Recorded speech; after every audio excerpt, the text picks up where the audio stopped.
La lecture de presse du jour sur Alliance 92.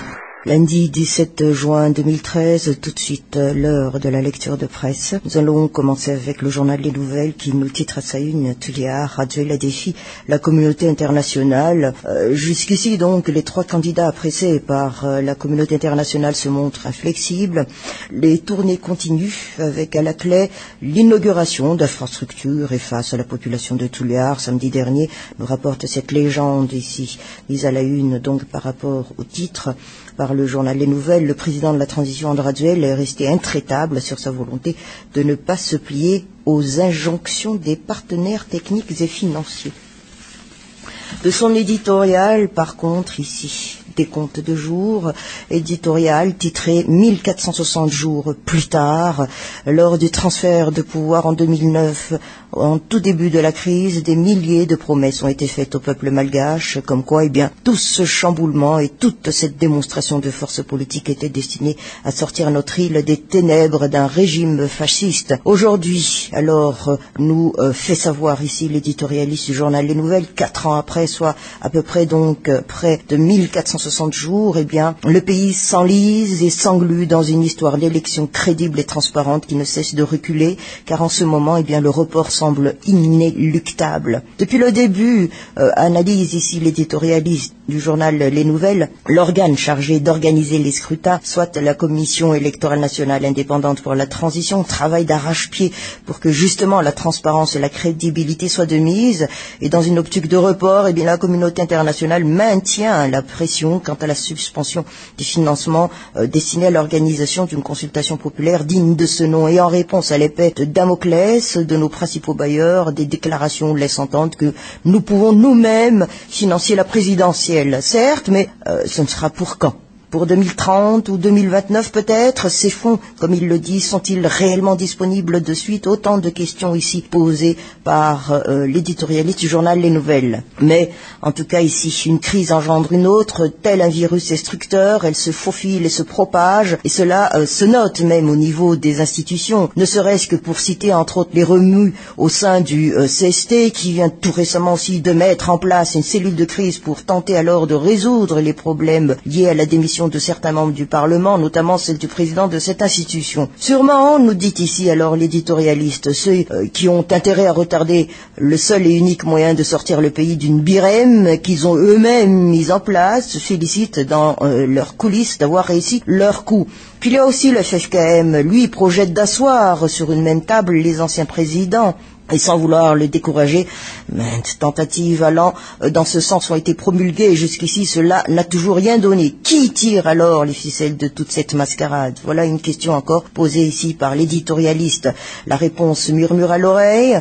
Désormais, c'est vers les législatives que les challengers se précipitent. D'ailleurs, le gouvernement a décidé d'étendre la date limite de dépôt de candidature à ces législatives jusqu'au 15 juillet. En attendant, conclut ici l'éditorialiste, au compteur, les jours s'accumulent, tout comme les contre-coups et les séquelles endossées par le populisme. Le temps aura raison de ces détracteurs, car ils ne pourront éviter l'inévitable. Comme on le dit, ils auront beau adopter des lois pour préparer leurs vieux jours, ce qui devra arriver arrivera tôt ou tard. Une fois à la caisse, on paie toujours ses factures, dixit l'éditorialiste du journal Les Nouvelles.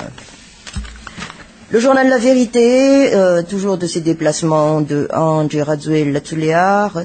Non à la manipulation de la communauté internationale, crise malgache, la SADC a pris note de la décision de la CES. Mais de cette histoire, ici, justement, des actualités politiques, au journal La Vérité de nous dire persistance de la crise, une explosion sociale est à craindre, car cela fait maintenant 4 années que la crise qui secoue le pays persiste au grand dam de la population, quoique l'on puisse en dire en effet sur le plan politique, la population est la principale victime de la persistance de la crise qui affecte tous les domaines de la vie. Ainsi donc, rapporté par le journal La Vérité, d'après le docteur Akout Malala-Nirine, la population est celle qui souffre le plus des revers de la crise, et de ce fait, et selon une logique déjà constatée dans les autres pays vivant une situation similaire, si la crise persiste, une explosion sociale est inévitable. Lui de dire, et je cite, comme le dit si bien une expression française, c'est la faim qui pousse les loups à quitter leur tanière, cela fait maintenant suffisamment longtemps que nous sommes bloqués dans cette situation qu'à mon avis, il suffit d'une goutte pour faire déborder le vase, et si on en arrive à cet extrême, rien ni personne ne pourra contenir une foule en colère. Fin de citation. Et pour éviter un tel drame, justement, nous dit ici le journal La Vérité, eh bien cet acteur politique suggère de mettre tout en œuvre afin que des élections se tiennent le plus rapidement possible, qu'on puisse enfin sortir de cette situation. La Gazette de la Grande Île, à sa une, Adrian Harvey, l'homme de demain, point d'interrogation. Ici, donc, c'est le grand titre mis à la une, mais par rapport à ce qui s'était passé aussi durant ce week-end, plus exactement le sommet de la SADC, à la Gazette de la Grande Île de nous dire une montagne qui accouche d'une souris. L'équipe de médiation conduite par Leonardo Simao pendant son séjour à Antananarivo a tenu des propos menaçants, l'adoption de la communauté de la SADC, de sanctions ciblées contre les politiques faisant obstacle alors au bon déroulement du processus électoral. C'était pendant leur rencontre aussi donc avec les représentants des formations politiques malgaches. Mais le sommet de la SADC qui s'est tenu le week-end dernier, nous rappelle ici alors la Gazette de la Grande Île, et ce donc dans la capitale mozambicaine, n'a pas pris de décision contraignante contre Madagascar. Le communiqué du sommet de l'Afrique australe s'est juste contenté alors de reprendre et de réitérer sa décision antérieure de ne pas reconnaître les résultats de toute élection à laquelle participeraient les candidats ayant présenté un dossier violant la Constitution, malgré l'appel de la SADC et de l'Union africaine lancé donc au Andrade, à Laura Valman et Didier Ratteri de se retirer de la course. Et bien ceux-ci continuent de persister dans leur démarche. Aussi, enchaîne encore ici la Gazette de la Grande Île, le sommet des chefs d'État de la SADC a appelé la communauté internationale, et je cite ici, à continuer à exercer une pression politique et diplomatique sur les 3 candidats illégitimes à la présidentielle pour qu'ils se retirent pour la paix et la stabilité de Madagascar. Voilà sur ce sujet. L'Express de Madagascar, Tulia Rajoelina sort de ses griffes. Oui, c'était donc déjà des titres pratiquement mis à la une par la presse d'aujourd'hui. Mais parlons plutôt de cette pression ici et à l'Express de Madagascar, de nous dire que un appel à la communauté internationale, la communauté donc de développement de l'Afrique australe semble vouloir demander aux partenaires techniques et financiers d'agir pour exiger le retrait des 3 candidats à la présidentielle, des 41 candidats à la présidentielle. Eh bien, ici à l'Express de Madagascar, de nous faire part que la presse ligne Mali, actualité croit savoir, un appel lancé par le sommet de la SADC de Maputo samedi pour ainsi donc continuer à exercer cette pression politique. Le bloc économique régional tarde à publier le communiqué du sommet, mais l'agence Chine Nouvelle met l'accent sur l'intention de la SADC ici donc de réitérer sa décision antérieure de ne pas reconnaître les résultats de toute élection. Et par ailleurs, les candidats ayant présenté leur candidature, une violation de la Constitution. Le bloc économique régional fait référence ici, a priori, au candidat Andrade, président de la transition, de l'ancienne première dame, Laura Valman, et de l'ancien président Didier Ratteri, dont le désistement est exigé par la communauté internationale. Mais les 3 candidats incriminés, nous dit ici l'Express de Madagascar, feignent de se montrer insensibles à l'exigence de la communauté internationale. Ils se font entendre chacun de leur côté, quelques jours avant ou pendant le sommet de la SADC. Et à l'image, nous dit ici l'Express de Madagascar, du discours d'Andrade Latouliard, ils forment une alliance objective, concertée ou pas, face à la menace des partenaires techniques et financiers. Je cite: ces 3 candidats réunissent à eux seuls près de 60% des électeurs. Est-ce qu'on va exclure ceci? On ne peut pas confisquer le choix du peuple. Voilà ce qu'a annoncé donc ici le président de la transition, Andry Rajoelina.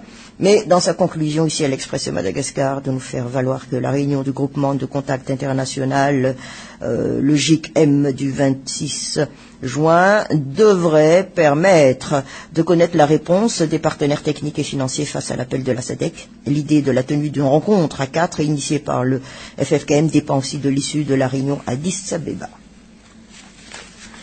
Midi Madagascar, Sénite et présidentielle vers l'annulation de la campagne électorale. C'est ici le grand titre mis à la une. Et de sa colonne Vision, on titre alors: à quand la nouvelle date? Une question ici posée par Vision. Chaque entité, chaque politicien n'en fait plus qu'à sa tête, au point de rendre plus complexe et plus difficile les possibilités de sortie de crise. Réaliser l'élection présidentielle au 24 juillet est apparemment un pari perdu, nous dit ici Vision de Midi Madagascar. Non seulement Donc les démissions n'ont pas été respectées comme ils devaient l'être, mais ceux qui ont démissionné ont repris du service. Aucun candidat n'a été sanctionné. Les institutions qui doivent veiller pour que les irrégularités ne se produisent ont fermé les yeux. Les candidats agissent comme si de rien n'était. La plupart poursuivent sa pré-campagne électorale dans les régions sans aucun souci. La SADC, qui s'est réunie ce week-end sur le dossier malgache, semble être la plus agacée, est en baisse devant l'impuissance alors de la médiation à trouver des solutions convaincantes aux écarts effectués par les candidats à la présidentielle et les institutions mises en place dans le cadre de la feuille de route. Et ici, dans sa conclusion, il vient à Vision de Midi Madagascar de nous dire que la communauté internationale continue de cibler les 3 candidats de la course, dont les cas ne sont pourtant pas du tout les mêmes aux yeux du public. Mais pourquoi tarde-t-on à fixer une nouvelle date, alors que les règles du jeu pour une tenue du scrutin au 24 juillet ont été foulées aux pieds? Qui veut gagner du temps? La crise risque de s'aggraver davantage avec les limogeages contestés du CST. Courrier de Madagascar, Raduel Layandri, Mboulam Zirzir, Failatsaka, Adzondren Norvel, nous n'avons pas peur. Voilà les 2 grands titres mis à la une. Mais de son éditorial, il confirme bien on le saura à travers la lecture, ils ne font que confirmer tout le mal qu'on pensait d'eux. Ainsi, avec leur refus d'obtempérer à la décision d'Andraduel à les destituer, vous avez compris, donc on parle des membres du CST, issus donc ici de la mouvance, n'ont pas été déçus avec ce comportement qui témoigne, si besoin était encore, de leurs préoccupations majeures. Sinon, nous dit ici l'éditorialiste de Courrier de Madagascar, leur unique préoccupation qui est d'acquérir le maximum d'avantages et surtout de les garder coûte que coûte. Et ici, donc, l'éditorialiste nous expliquait que, sous des arguments juridiques selon lesquels Andraduel n'est plus président de la transition et donc n'a plus de prérogatives, dont celle de signer le décret abrogeant leur nomination, eh bien ces parlementaires refusent de quitter leur siège au sein du palais d'Anouskil. Des arguments qui s'apparentent plutôt à des arguties, nous dit ici les observateurs, et qui masquent si peu leur volonté à se raccrocher à leurs conditions privilégiées qui leur ont fait bénéficier de traitements princiers durant cette crise interminable, ce qui n'est pas étonnant d'ailleurs, étant donné, nous dit ici l'éditorialiste, la qualité de la plupart de ces concernés par cette mesure de destitution, ainsi que de la plupart des membres de cette institution. Des tourne-casaques, comme on dit, qui ont l'habitude de changer de camp et d'avis au gré des vents politiques sans aucun respect pour l'éthique. Et dans tous les cas, alors nous dit ici Courrier de Madagascar, à travers la voix de son éditorialiste, s'ils veulent tous rester contre vents et marées au sein de cette institution, ce n'est pas assurément pas pour essayer de trouver une solution à cette crise, au contraire. Comme nous l'avons toujours dit, nous dit ici Courrier, un jour de crise de plus pour eux est un jour de gagné, surtout de gain. Ce n'est pas tous les jours qu'on peut bénéficier sans se fouler d'un salaire aussi faramineux auquel s'ajoutent diverses indemnités. Il suffit juste de faire acte de présence et de lever la main lors de la séance où certains ne savent même pas pourquoi ils le font. Quant à la population, qu'elle se débrouille en espérant la tenue de plus en plus improbable des élections. Vraiment, ces parlementaires désignés ne nous ont pas déçus. Dixit, l'éditorialiste de Courrier Madagascar. Et nous achevons notre lecture de presse avec Madagascar Matin qui nous dit en titre à sa page 1 élection conscience d'une menace sur le qui-vive d'ici le 26 juin, rien ne va plus. Faut une grande dose d'inconscience pour ignorer les menaces qui planent, non seulement sur les élections, eh bien 2013 risque de ne pas déroger à la règle d'une année blanche, mais sur l'avenir immédiat du pays. La CENIT n'a de solution qu'à prendre acte de la décision du gouvernement concernant un report, sans moins d'établir un nouveau calendrier formel. C'est bien d'un renvoi s'inédit dont il s'agit. Le 26 juin, la communauté internationale prendra acte des impossibilités d'un modus vivendi et annonce presque à l'avance la décision de retirer toute implication dans le dossier Madagascar avec les conséquences à l'avenant.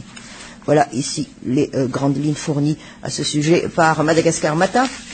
Mais parlons maintenant ici de l'économie parce que ce sujet fait encore parler de lui et ce à travers l'économie en soi-même. Ici on parle de l'aviation, le secteur privé dit non au RSA.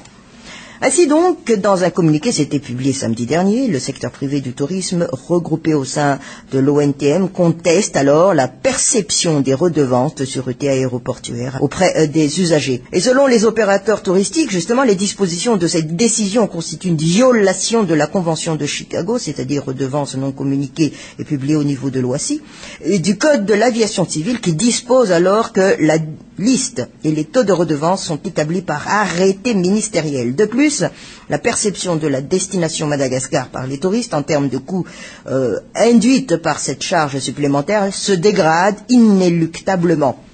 Et de par la désorganisation aussi engendrée par la perception des RSA sur les passagers au guichet aux aéroports, eh bien cette décision unilatérale de l'ACM engendre également une charge supplémentaire sur les produits d'exportation et un renchérissement de fret, alors que les tarifs existants à Madagascar sont déjà les plus chers au niveau régional par rapport à Maurice, Afrique du Sud, Réunion et Kenya, a-t-on fait savoir. Et puis ici, toujours dans un esprit de rappel, eh bien Madagascar Matin de nous dire que, pour rappel alors, les RSA ont été fixés pour les passagers au départ du réseau domestique à 2,5 $ par passager et de 14,35 $ pour le réseau régional, les longs courriers. Et en ce qui concerne le fret sur le réseau domestique, les RSA ont été fixés à 100 $ par tonne, 200 $ par la tonne pour l'exportation sur le réseau régional, les longs courriers, 30 $ la tonne pour l'importation sur le réseau régional et 50 $ pour l'importation sur le réseau long courrier.